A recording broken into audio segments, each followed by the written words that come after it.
faire à peu près le travail des milieux excentriques. Et comme là, il n'y en a pas, ils doivent le faire. Donc. J'espère que la retourne va vite tourner. Nous sommes d'excellents skieurs, mais on peut être aussi de temps à autre de très très bons footballeurs. Jusqu'à minuit, c'est l'after-foot. Gilbert Brébois. Bonsoir à tous, l'after est là jusqu'à minuit, bien sûr, comme tous les soirs. L'after est en direct sur RMC, sur BFM Sport, sur rmcsport.fr. L'after, l'émission qui dit tout haut ce que le monde du football pense tout bas. Et ce soir, messieurs, dames, dans l'after, c'est déjà la Coupe du Monde, parce que tous les grands favoris du mondial jouaient ce soir, ou bien jouent encore pour certains, l'Espagne et l'Argentine, par exemple. Enfin, quoique l'Argentine, on commence à se demander s'ils sont favoris de quelque chose. On va en reparler avec Fred Hermel. En tous les cas, Jérôme Bretagne est là. Jérôme, bonsoir. Bonsoir Gilbert, bonsoir à tous. Et Daniel Riolo. Daniel, bonsoir. Salut Gilbert, salut tout le monde. Je me remettais de ta dernière phrase. De quoi ? Sur l'Argentine ? Ah oui, on va en reparler parce que ils le sont plus que jamais selon moi. L'Argentine ? Ah oui. Bon là, ils sont en train d'être menés 4-1 par l'Espagne. Ils prennent une dérouillée comme beaucoup d'équipes peuvent prendre contre ces Espagnols qui sont galactiques et sur une autre planète. Mais l'Argentine, franchement, alors, on va aller c'est sur pas mal place. du tout. On va aller sur place dans quelques secondes parce que Fred Hermel y est. Je rappelle les principaux scores de la soirée, les matchs dont on va parler. Vous rappelez donc que tout à l'heure la France a gagné à Saint-Pétersbourg face à la Russie 3-1. Ce soir donc le Brésil gagne en Allemagne 1-0. On va en reparler avec David Lorto dans quelques instants. Angleterre-Italie 1-1. Qu'est-ce que j'ai encore à vous donner ? Les adversaires, les futurs adversaires de la France. Australie-Colombie 0-0. Ils viennent d'en prendre un 5e, les Argentins. Tout à l'heure également, le Danemark a fait 0-0 face au Chili. Mais et la Belgique a battu l'Arabie Saoudite 4-0. Et Fred Hermel suit Espagne-Argentine. Oh, la Manita, le 5e but sur une relance fabuleuse de De Gea qui prend tout le monde à revers.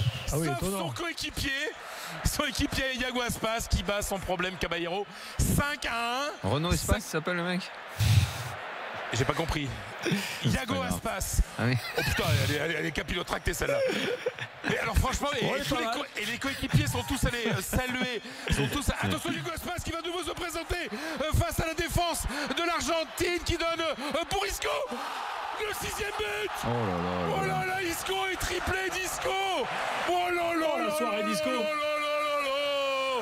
6 buts à 1 en faveur des Espagnols qui sont dans un état donc là je t'arrête. Fantastique. Donc Daniel, l'Argentine va faire lourd au mondial. Mais je t'assure que tu te trompes lourdement. Ne te laisse pas abuser par ce score qui est extraordinaire. Non, mais Daniel, attends, quand on prend 6, me dis pas que c'est une équipe qui est solide et qui dégage beaucoup de sérénité. Alors, demande à Fred Hermel ce que l'Argentine a fait dans la première période. Mais non, mais vous n'avez pas vu le match. Mais si, on a regardé. Moi, j'ai regardé. Ils ont essayé de faire des trucs quand même, ils n'ont pas pensé. L'Espagne, c'est stratosphérique. Là, ils sont très très forts. Vous vous rendez pas compte. Ceux qui écoutent l'after le savent. savent. Après, il n'y a pas Messi ce soir en Argentine aussi. Déjà, il n'y a pas Messi, il n'y a pas Neymar. Et puis de toute façon, Messi, il n'est pas libéraux. Les quatre équipes qu'on a vues ce soir, là, Allemagne, Brésil, ça ferait des belles demi-finales déjà. Et je te dis pas que l'Argentine bat ou est plus fort que Brésil, Espagne, ces équipes-là, mais ça joue demain contre la France. Je ne peux pas savoir ça, Daniel. Ça, c'est toujours pareil. Ouais, vu l'enchaînement du jour entre la production de la France en fin d'après-midi. Oui, regarde. Okay. Mais tu peux pas comparer les matchs. Je comprends ce que tu veux dire. Mais malgré tout, regarde la production de jeu de la France en fin d'après-midi. Ce que fait en matière de jeu l'Argentine ce soir en prenant 6, c'est largement mieux que ce que fait l'Espagne. Est-ce que fait le Brésil ? Est-ce que fait l'Allemagne ? Mais le football, est-ce que fait l'Angleterre ? Je te fais pas de la transitivité, t'as raison, je te dis pas parce qu'ils ont fait ça, ils gagneraient. Je te dis juste en matière de jeu, le résultat est absolument incroyable. Franchement, Fred a commenté le match, il est sur place. Dis-lui, le score, il est incroyable. 6-1. Mettre une raclée pareille. Parce qu'ils font trop d'erreurs défensives, l'équipe d'Argentine. Mais franchement, quand tu regardes, ne serait-ce que les milieux de terrain défensifs, on parlait de bloc équipe, souvent c'est le grand mot, bloc équipe, le collectif et tout ça. Je ne te parle pas offensivement, mais je te parle du côté défensif. Les Argentins, prendre 6 buts. Et là, on vient d'enchaîner 2 buts coup sur coup. Pareil, je t'assure qu'il y a beaucoup d'équipes qui prennent une dégelée contre l'Espagne. Peut-être, c'est possible, Vraiment. c'est possible. Vraiment. C'est possible, mais peut-être qu'il y a beaucoup d'équipes qui défendraient mieux aussi. Je te dis pas, ils vont gagner. Moi, il y a le groupe de favoris, on le connaît. On en a vu 3 ce soir. Derrière, il y a les outsiders. Et très vite, je te mets l'Argentine. Vraiment. Vraiment. Quand il récupère Messi dans cette équipe-là, sur ce qu'elle fait là ce soir. Je ne néglige pas l'Argentine, ne t'arrête pas à ce résultat.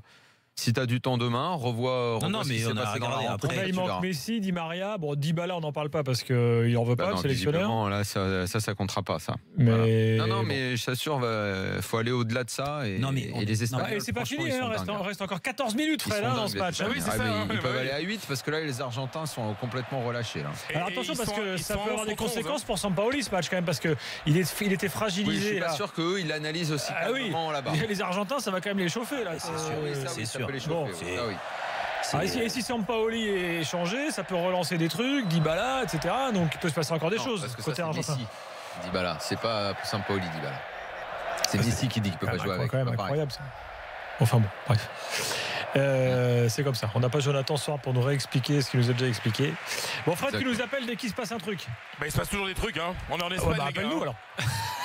Alors, juste sur les matchs amicaux, je voulais quand même vous donner 2-3 autres résultats parce que il y en avait plein ce soir. Vous dire que le Japon de notre ami Vaïd et de Jackie Bonnevet, son adjoint, a perdu 2-1 en Ukraine. Le Japon qui est à la Coupe du Monde. Vaïd pas content. Vous dire que le Maroc, qualifié pour la Coupe du Monde, a battu l'Ouzbékistan. Il peut y avoir des taupes au Japon. 2-0 ce soir. Parce qu'il peut se mettre à chercher. Tu vois. C'est vrai. En tout cas, il y avait le gardien de Metz dans les buts aujourd'hui. Vous dire que l'Égypte, qualifiée à la Coupe du Monde, a été battue par la Grèce 1-0 en match amical également aujourd'hui. La Suisse a battu largement le Panama 6-0. Et puis encore 2 petits résultats. La Côte d'Ivoire, qui n'ira pas au mondial, a battu la Moldavie 2-1. Et l'Algérie a perdu en Iran 2-1. Le Panama, ils ont pris 6-0 par la Suisse. Mais ils sont à la Coupe du Monde, le Panama. Rappelez-vous, ils étaient qualifiés à la dernier match, dernière minute. Dans l'équipe, il manquait Deli Valdés, hein, c'est peut-être pour ça. Deli Valdés, c'est pour ça. Deli Valdés a été sélectionneur du Panama. Est-ce que tu savais que Deli Valdés avait un frère jumeau? Bah ouais, c'est comme ça. Bref. Ils ont pris 6. C'est footballeur aussi. Ouais. Qui était footballeur. Alors, ce que je vous propose, on va parler de l'équipe de France.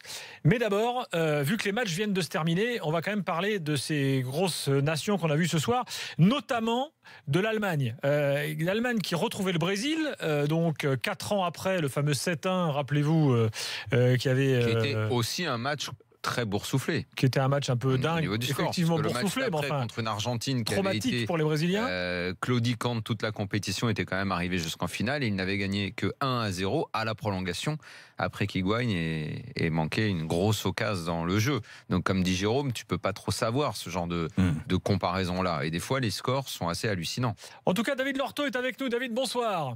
Allô, Friend, salut Gilbert, salut Daniel, salut Jérôme et salut à tous. On va pas dire que les Brésiliens ont pris leur revanche, mais enfin bon, ils ont été assez impressionnants quand même ce soir. Oui, ou alors c'est l'Allemagne qui a joué 5 minutes. Ouais, l'Allemagne a été faible. Hein. Ils avaient une équipe B'. Hein. C'était une bouillie de match, c'était vraiment c'était pas bien, pénible. Avec une équipe dans laquelle 7-8 titulaires du match contre l'Espagne vendredi soir avaient été écartés.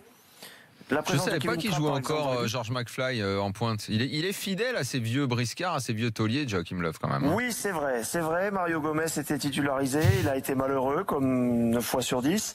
Mais il est un peu cuit, non? Sandro Wagner l'a remplacé un peu plus tard. Il a été malheureux, comme 9 fois sur 10. Et Timo Werner, qui a joué 10 minutes, a marqué des points. C'est l'un des rares à avoir marqué des points ce soir. Ce sera lui le titulaire, non?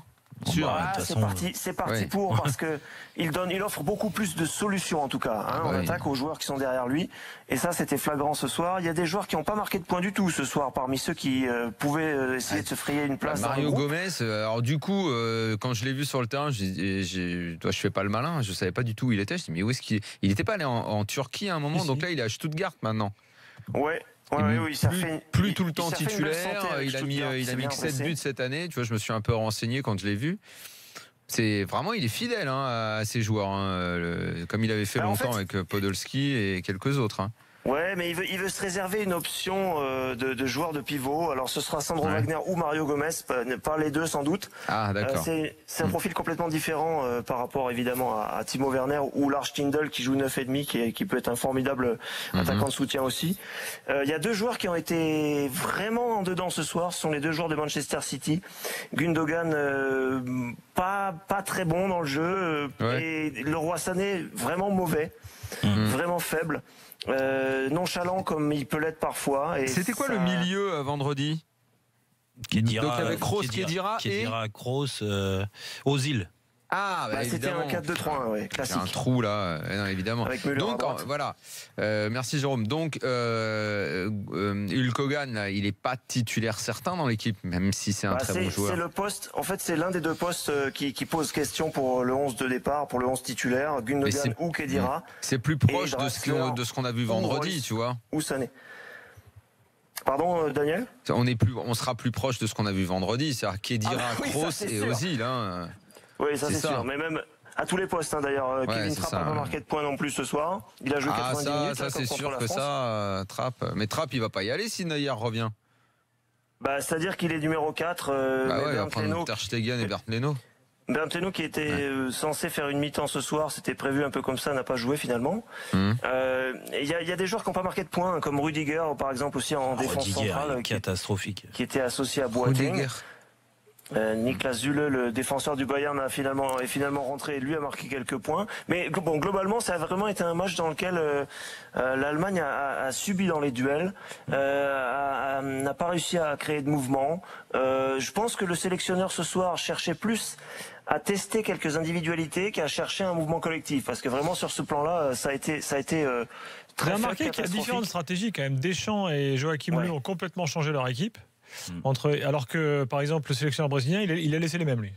Il a fait eux ils sont sur une dynamique, les Brésiliens, c'est incroyable, c'est vraiment c'est bon, tu les mets dans les favoris. Un rouleau compresseur, c'est incroyable, parce que moi bien sûr que les Allemands ont fait tourner et que tu sauras jamais si avec Khedira, Kroos et Ozil au milieu, si ils auraient eu plus de maîtrise quand même. Mais je reste sceptique quand même, parce que quand je vois la défense, Hummels, Boateng, c'est mieux que ce qu'on a fait Mila avec Rudiger, même au niveau de la qualité de la première passe. Oui, c'est sûr. Partout, quoi, la défense. Bien sûr, je pense que cette équipe ce soir, l'équipe Allemagne, elle est inférieure à ce qu'on a vu. Mais c'était quand le match? C'était samedi, vendredi. C'est une super équipe. Mais le Brésil, c'est très bien. C'est fabuleux. Après, les Allemands, c'est toujours pareil. Moi, on les a fait à la Coupe des Confédérations avec une équipe vraiment très jeune. Collectivement, ils dégageaient une force. Quand la compétition arrive, tu montes un peu d'un cran aussi mentalement. Oui. Après, tu pouvais, et je pense que Joachim Löw, s'il a fait ça aujourd'hui, c'est de se dire, voilà, je vais mettre certains devant leurs responsabilités, essayer qu'ils fassent bloc ensemble face à une très belle équipe brésilienne, et qu'aujourd'hui, il est, et là je te rejoins David, il doit être déçu de certains dans la team. Il faisait grise mine pendant le match, et à la fin aussi. Mais on l'a vu se lever de temps en temps. On l'a vu se lever de temps en temps sur des erreurs de placement, sur des erreurs techniques. C'est un peu inhabituel chez lui. Est-ce que son adjoint lui manquerait pas un peu? Son ancien adjoint plutôt. Il en a deux désormais.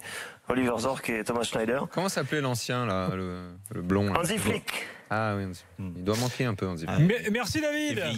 Un petit mot, Gilbert. Un dernier mot, vas-y. Puisque le match vient de se terminer, on arrête donc à 22 matchs sans défaite pour l'Allemagne, et le record assez mythique. Mine de rien, ils ont perdu, c'est vrai quand même. N'est pas atteint, n'est pas battu du coup par cette sélection du Joachim Löw, qui s'arrête donc à 22 matchs sans défaite. Merci David, bonne soirée. Dans quelques instants, on va parler d'Angleterre-Italie. Et puis l'équipe de France, évidemment. Ça n'a pas duré souvent dans leur histoire. 6-1 toujours. Fred Hermel nous appelle dès qu'il se passe un truc. Il reste 5 minutes à jouer à Madrid. 6-1 pour l'Espagne face à l'Argentine. A tout de suite sur RMC dans l'After.